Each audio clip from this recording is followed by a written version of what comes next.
I don't know about you, but the Black Friday sales have already started, and now I don't even know which Friday is Black Friday. But if you're looking for a very special gift for a friend, family member, or loved one, and you know that they might want to put wellness at the top of their list, then I'm going to suggest my Wellness Optimizing Journal. This is a perfect companion to anybody who is wanting to optimize or better their own health and wellness. It's beautifully illustrated, and it's got lots of guidance that you can customize for your particular needs or their particular needs. Maybe you even need to get yourself one. So the link to purchase is in the show notes. Promise you, it's a really special gift.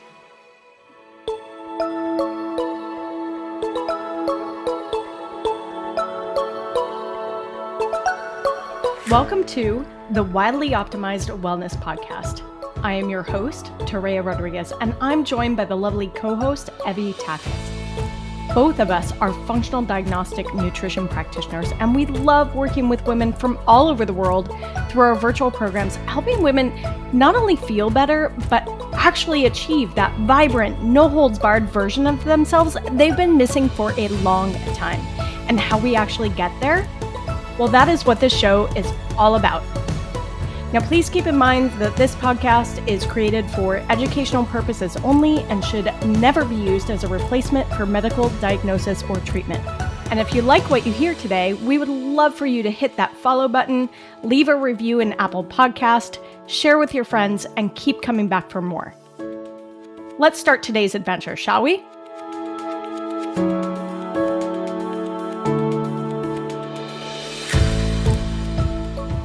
So welcome back, everybody.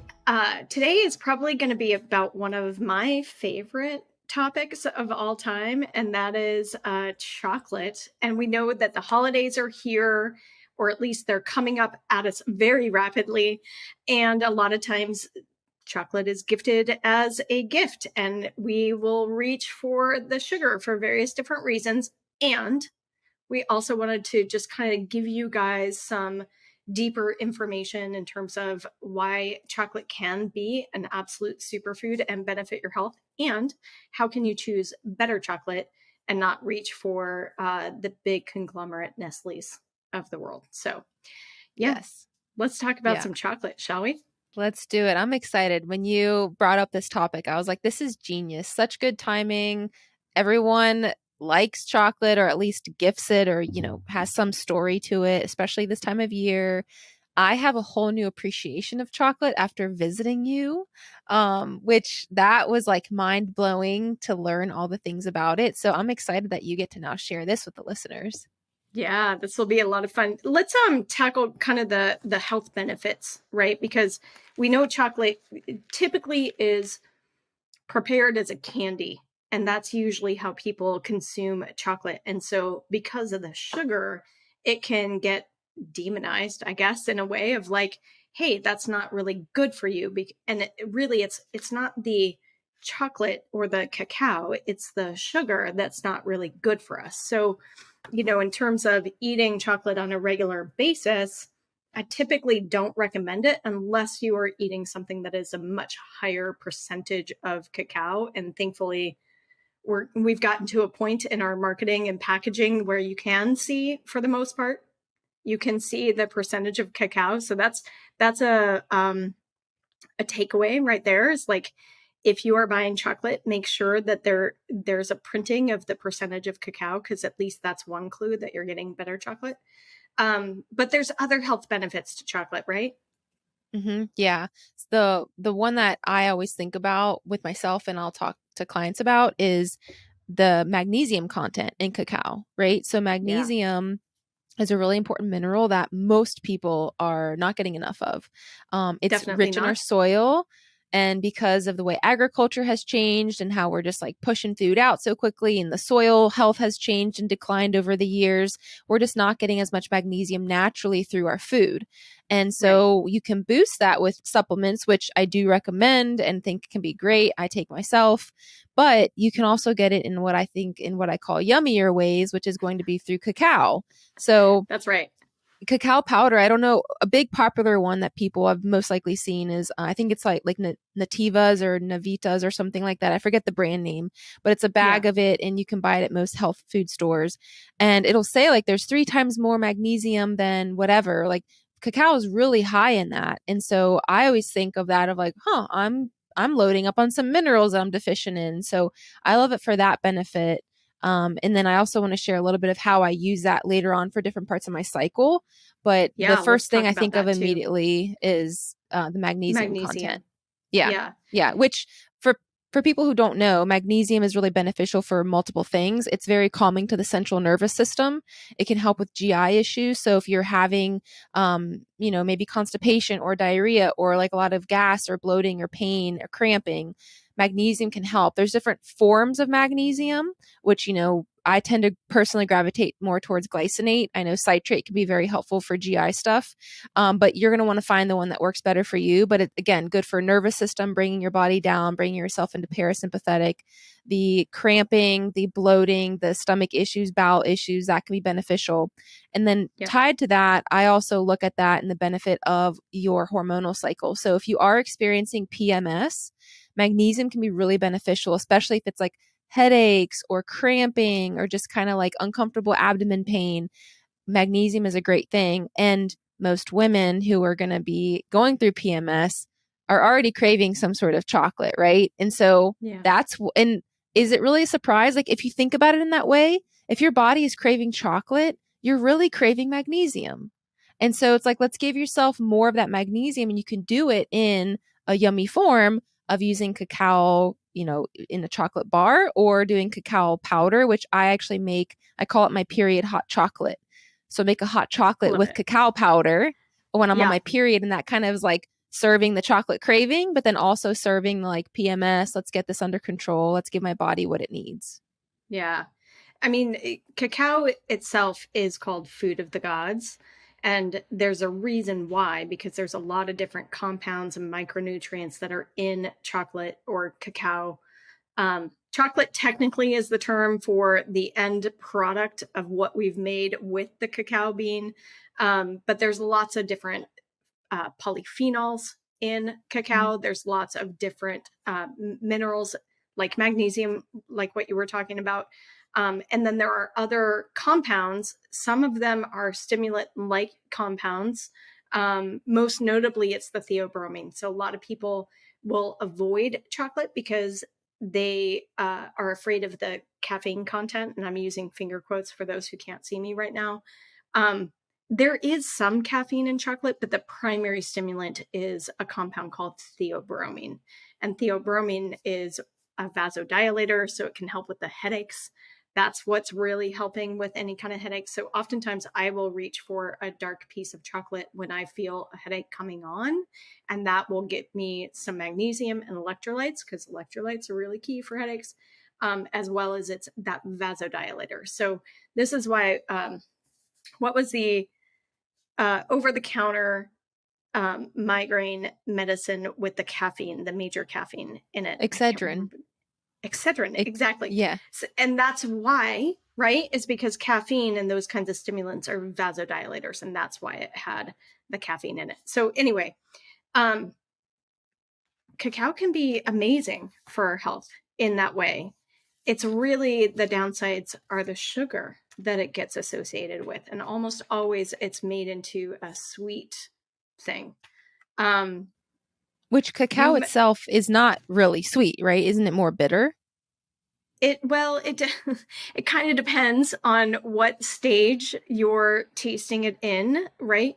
And it also depends a lot. So cacao is very special in the sense that if you've ever gotten into craft coffee or wine or anything like that, cacao is the same in terms of the flavor that comes from it. It's very influenced by the environment in which it's grown and handled. So it has a lot of that terroir. If we're going to steal a term from the wine industry, there's a lot of terroir in it. So some strains of chocolate can have more bitter notes to them just naturally, and some are going to be sweeter, and you're going to get a lot of these different flavors. And I think The reason why, though, bitter comes to mind with 100% chocolate is because of the overall chocolate industry has kind of muddied the waters. We don't know where things are coming from. And so the bigger companies like the Nestle's and that kind of thing, they're buying cacao from a lot of different locations and then mixing them so that the flavor is more consistent from batch to batch in these large scale productions.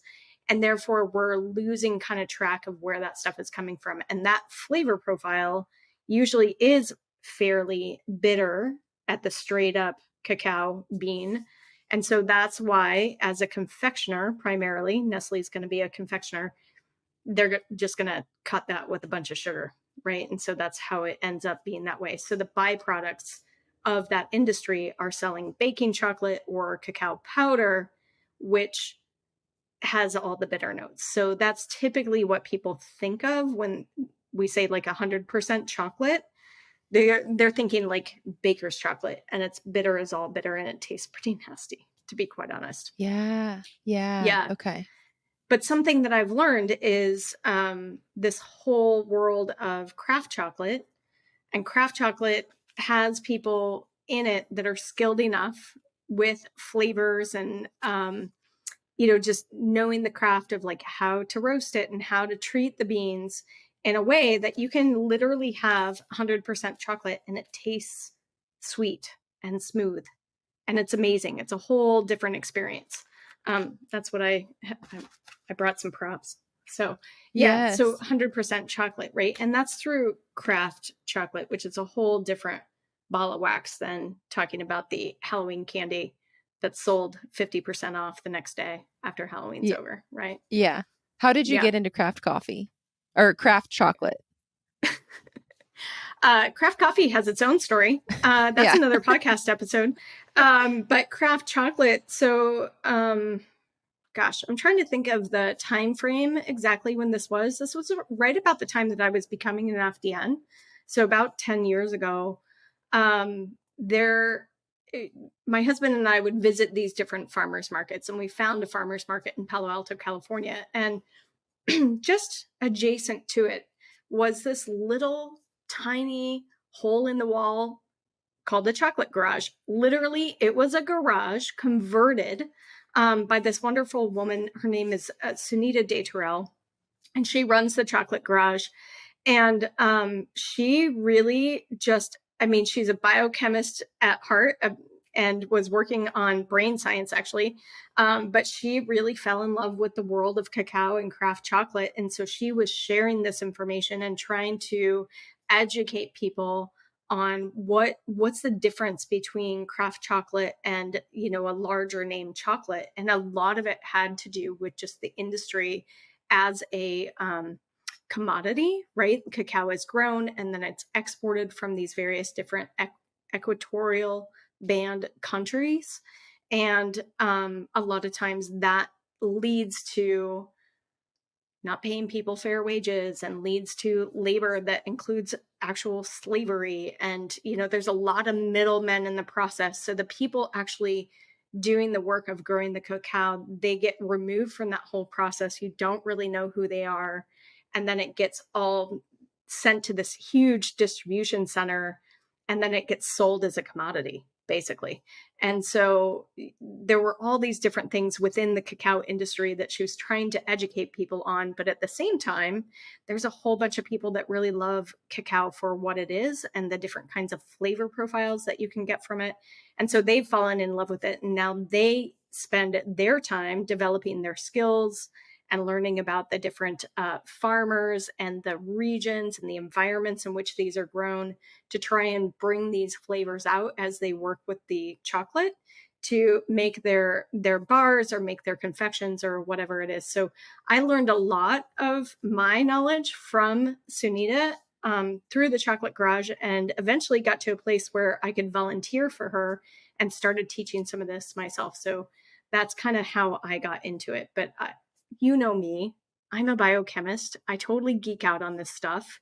And when I Yeah. find something that I want to like go deep on, that's kind of what I do. So I spent a lot of time just learning the different makers and understanding different regions and different flavor profiles and that kind of thing. And that's how I got into it. So Yeah. now I spread that love Well, with my friends. yeah, well, there's a lot more to it than I thought. Like when I came to visit you and you were like, we're gonna do a chocolate tasting, I was like, oh, perfect. And then you bring out this like craft chocolate, and I'm like, oh, this is serious. Like this is legit. And then you start talking to me about this came from the same place, or it came from different places but processed the same, or vice versa. And it was like, do you taste the difference here? And there's like a proper way to taste. And so I have this new appreciation now of cacao that, again, I was just kind of thinking like, it helps with period headaches. I like making hot chocolate with it. But now it's like really interesting It's a because I've been tasty looking at all snack. these, yeah, chocolates at the store, and I'm like, nope, don't see the percentage on that one. That's not quality, or you know what I mean? So it's really cool to think about it in that way. Yeah. Yeah. I think, the one thing that I share with all my friends about trying to identify what's a craft maker versus a not craft maker. And it comes to down to a couple things. One is, I mean, the percentage point is helpful to understand how much sugar and extra additives are put into the final bar that you're about to eat. But it doesn't really, like, just having a percentage doesn't say, ooh, craft maker, because I think even Hershey's now has percentages on their bars, right? So definitely not a craft maker. Um, but one thing that I really look for is I look for the ingredients themselves. And I want it to be just like anything else that we talk about with food with our clients. We want to have it be the least processed version that we can. So if you see like cacao liquor and cacao powder and cacao butter as separate individual components, we know that that came from a highly processed situation where they're basically separating out the cacao powder from the cacao butter, which is the fat or the oil that comes off of it as it's ground down. And so now we don't really know where that's come from. So there's less of a transparency in terms of where it's come from. So I just look at the ingredients, and that usually will tell me whether or not it's a craft maker. So if you're finding cocoa beans and sugar, or cocoa beans and sugar and maybe a little cocoa butter added back in, then that is more of a craft maker style. And so the other thing that I tell people about is sometimes the makers will actually talk about where they're getting the beans from and maybe even who they're getting the beans from. So sometimes they will highlight which farm from Venezuela that they got the beans from, or sometimes they'll let you know that it's from a particular region. That lets you know that this maker has established a relationship with those people to be able to get those beans, which is a whole different thing than just getting it from a commodity house. So that's what I look for.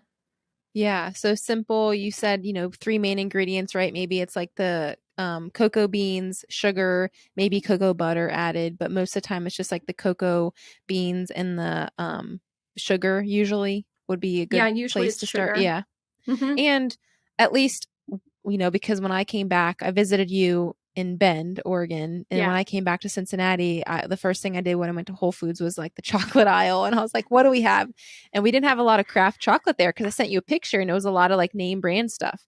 And so there's like a whole nother section that I didn't explore yet, which I guess I could.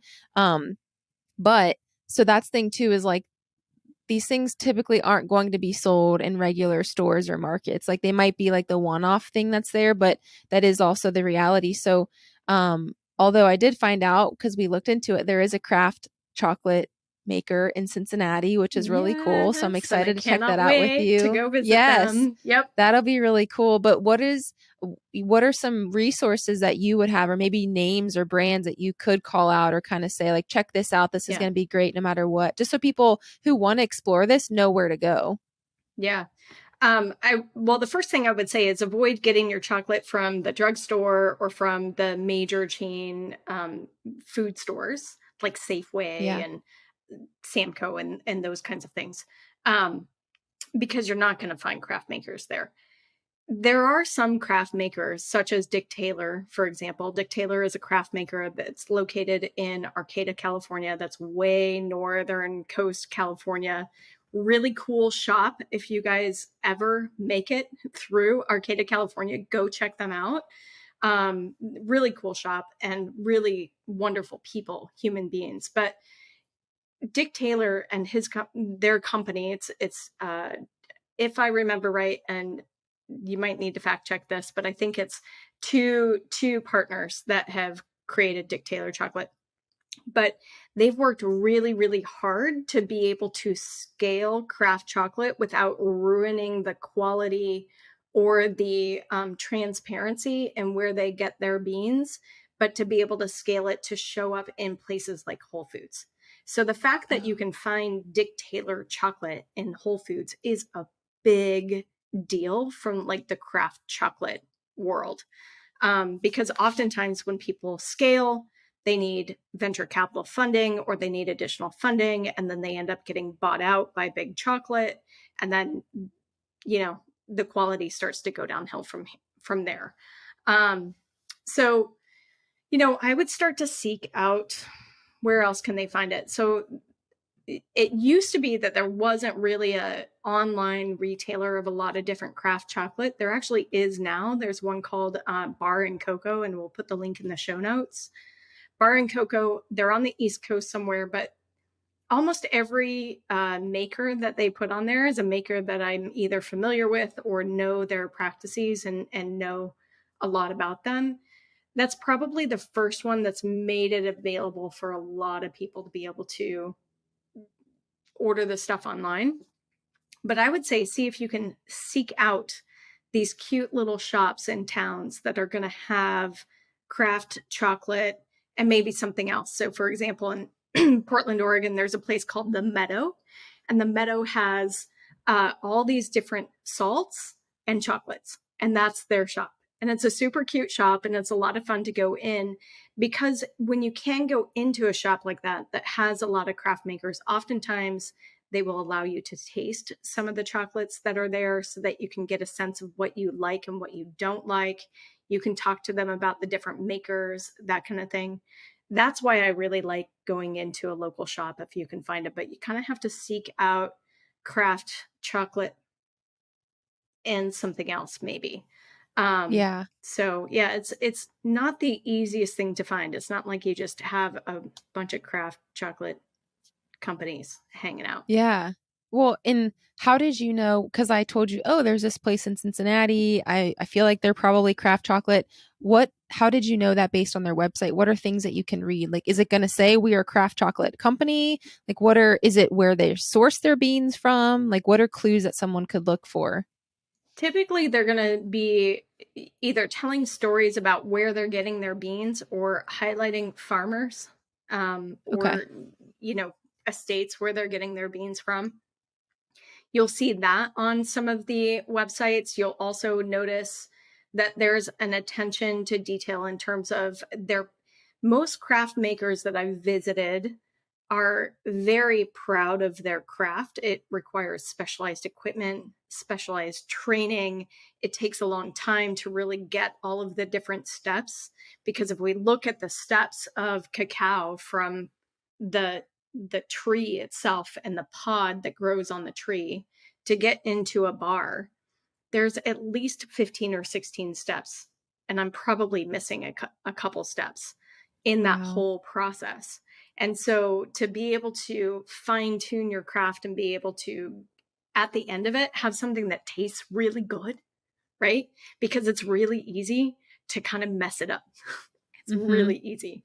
There's so many different things going on. So a lot of times you'll see stories about the process, and they're proud of their process. You'll notice those things. So like Dandelion Chocolate, for example, is very proud of the process that they've been able to develop.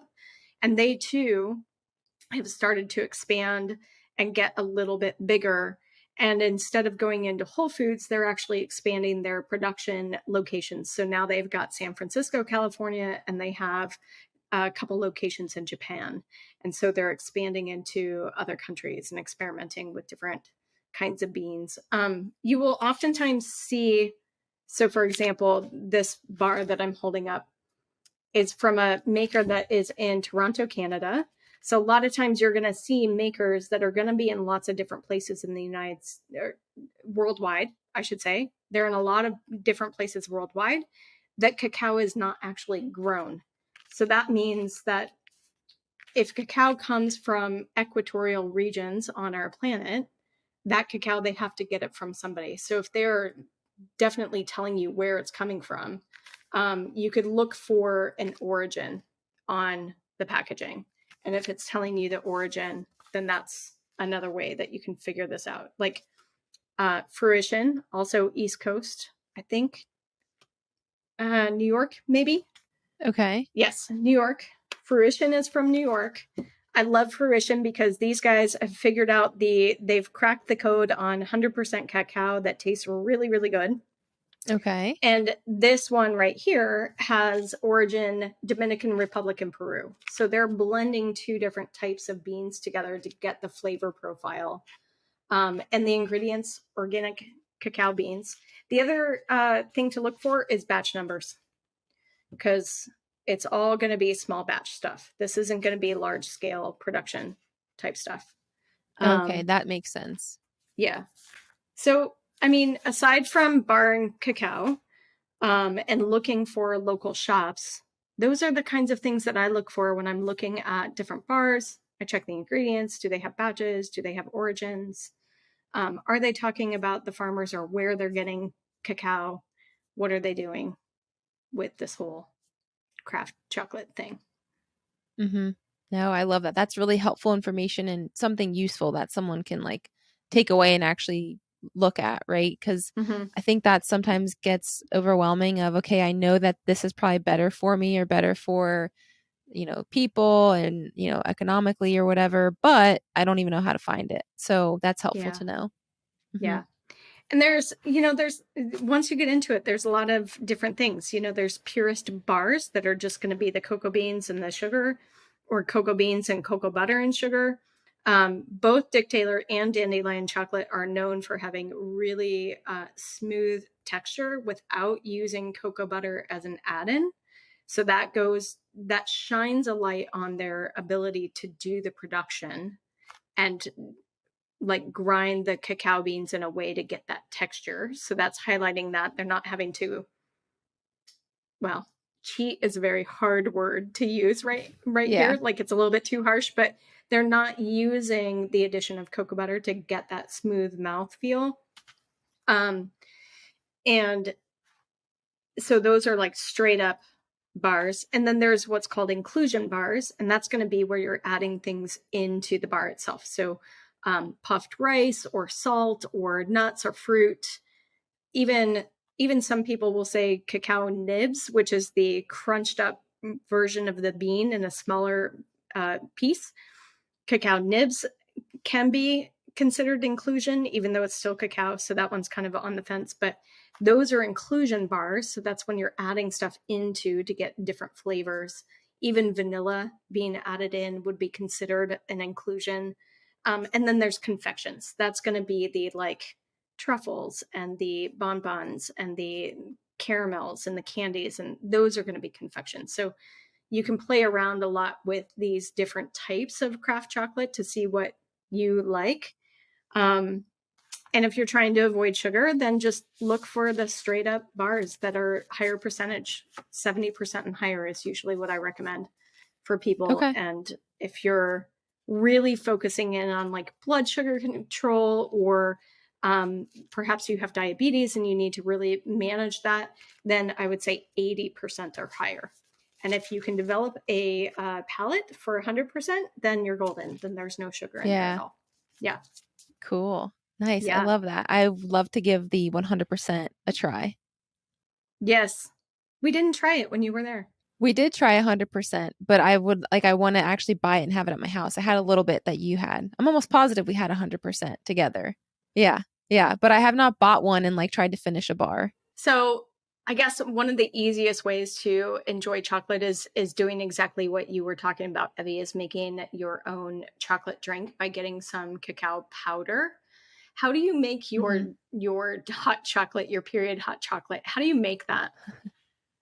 Yeah. So I heat up milk, whatever milk of choice, right? If you're having dairy milk, if you're having non-dairy milk, whatever it is, I'll heat up about a cup of that. It's really personal preference of how much you want. And I'll heat it up over the stovetop. And then I will add in like 1 to 2 tablespoons of cacao powder. Okay. So again, this is cacao powder, not cocoa powder. There's a difference. There is. So I'm doing cacao powder. And then I sometimes add like a scoop of collagen powder if I'm having that. Or just I leave it like that, and I'll use a hand frother, or you can put it in like a blender and blend it up nice and smooth. And then for sweetener, if you need something to cut that bitterness, because cacao powder can be very bitter for someone who's not used to that, I would recommend some sort of sweetener like a maple syrup, or maybe even like some honey or something like that. If you do stevia, you could do some of that.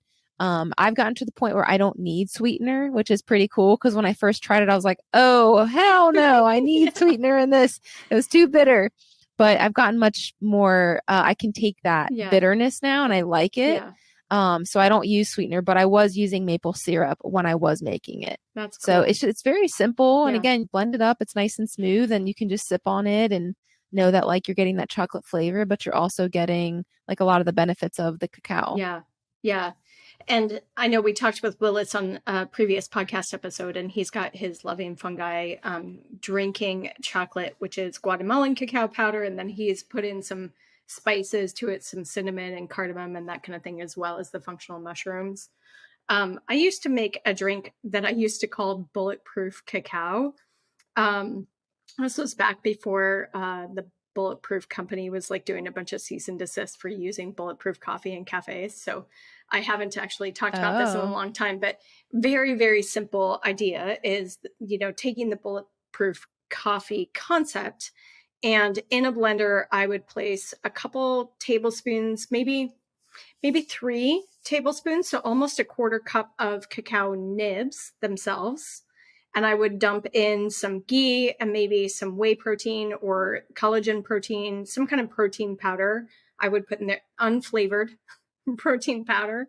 I would put that in there. And then I would put in hot water and the Vitamix and like blend that up to the point where you're literally grinding in the Vitamix, the cacao nibs into cacao powder. And then I would grind that up and drink that as my morning beverage for a long time. So that was something that I really enjoyed. Nice. I haven't thought about that in a while, so I might go back and do that now that winter's coming in and I need that nice toasty warm beverage to sip on.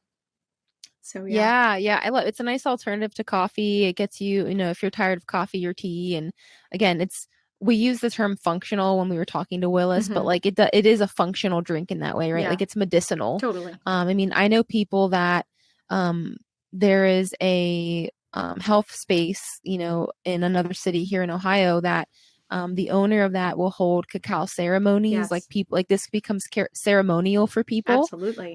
So there's a lot of benefit to cacao, not just like physically, but also spiritually for some people. That's so, right.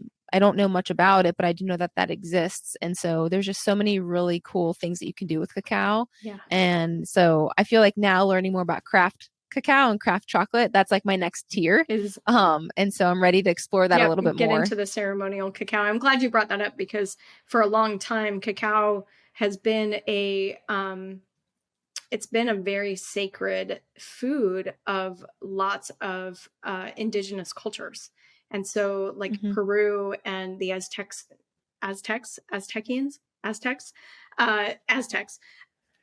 they use cacao in these various different ceremonies and rituals. And from what I understand, it is a very heart-opening type experience to be able to have the consumption of cacao be accompanied by these rituals. So definitely don't want to take away from that. So there is a little bit of that in like the craft chocolate world. Like we're trying to find the balance so that we're not taking away from those indigenous cultures, the things that they rely on for their cultural needs.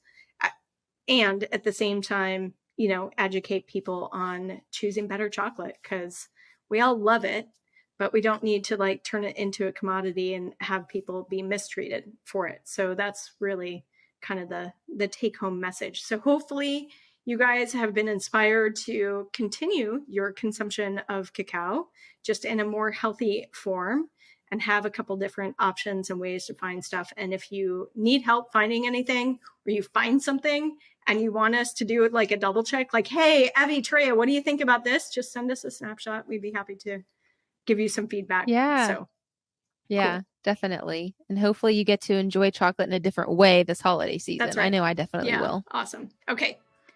We'll see you guys at the next episode.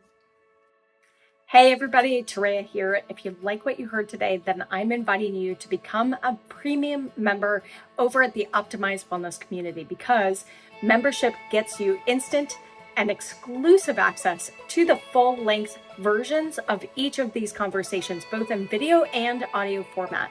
Not only that, but with the community, you also get access to seminars, regular Q&As, activities, our seasonal challenges, and starting in December, your first month in the membership, you will get a copy of the Wellness Optimizing Journal. We also have a Luminary tier membership that gets you access to the live taught breathwork classes, as well as the visualization library and access to the coaches. Use the link in the show notes, become a member, and join us at the Optimized Wellness community.